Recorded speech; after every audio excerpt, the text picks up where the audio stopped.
आदिलशहाजी सरदार यांच्याकडून छत्रपती शिवाजी राजांनी 15 मे 1656 ला हा रायरीचा डोंगर जिंकला। 1656 ते 1670 14 वर्षामध्ये गड बांधला। ज्याने हा गड बांधला ते इंजिनियरचं नाव हिरोजी इंदुरकर। त्यांच्या नावाची पाठी पुढे नंतर तुम्हाला त्याची माहिती सांगण्यात येईल बघा।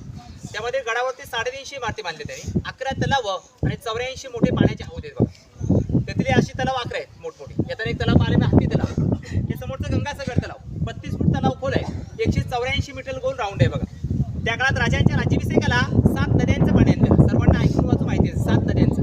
राजांचा राज्याभिषेक करून जे पाणी उरलं ते ह्या तलावामध्ये विसर्जित केलं। पण या तलावाचा इतिहासात पवित्र गंगासागर तलाव, त्याच्यातून एक 4 ओळीची कविता आहे, ती म्हणजे असे की गंगा यमुना आणि नर्मदा यांच्या आल्या साऱ्या बहिणी आलेले 7 नद्यांचे पाणी जडले राज्याभिषेकासाठी।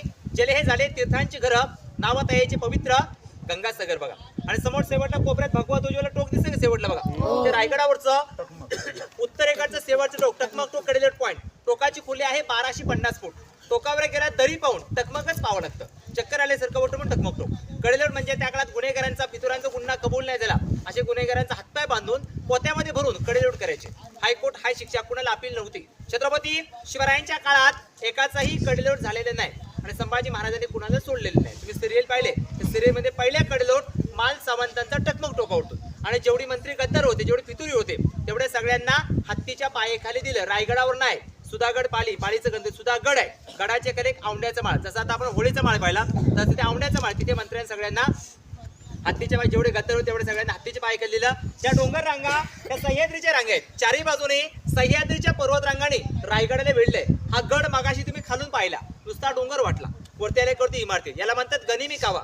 त्या दृष्टिकोनातून बांधकामाची रचना केली। अन्न आणि पाणी असेल तर रायगड किल्ल्यावरतून माणूस जगाविरुद्ध लढू शकतो, असं किल्ल्याचं वय। जसं कमळाचं फूल एका कळीपासून उगवतं, तसं रायगड एका खडकापासून एका कातळापासून उगवले। म्हणजे राजाने तख्तास राजधानीसाठी रायगडाची निवड केली। इकडचं भूभाग दिसते पूर्ण जावळीचं खोरं, इतिहासामध्ये ऐकून वाचू। इकडे प्रतापगड येतो, प्रतापगडाची पायथ्यापासून रायगडाच्या उत्तरेला हे जावळी खोरं, त्या जावळी खोऱ्याची म्हण आहे, एक वेळेस आसवनाच्या केसात आपल्या डोक्यातली ऊस सोडलेली सापडेल, म्हणून त्या घनदाट जंगलात बलाढ्य देहाचा मोकाट सोडलेला हत्ती कधी सापडू शकत नाही। असे एवढे पूर्णपणे घनदाट जंगल, दुकान असेल, वातावरण चांगलं असेल, राजधानी रायगडावरतून 8 गडकिल्ले दिसतात। राजगड, तोरणा, प्रतापगड, महाबळेश्वर, मकरंदगड, सोनगड, मानगड, लिंगाणा अशा 8 गडकिल्ल्यांचं राजधानी रायगडावरतून दर्शन होतं। आता मग किल्ल्याचा मेन किल्ला पालखी दरवाजातून बाल्य किल्ले जाऊया। या मनोऱ्यांची माहिती ओढून तुम्हाला सर्वांना सांगण्यात येईल। बोला छत्रपती श्री शिवाजी महाराज की जय।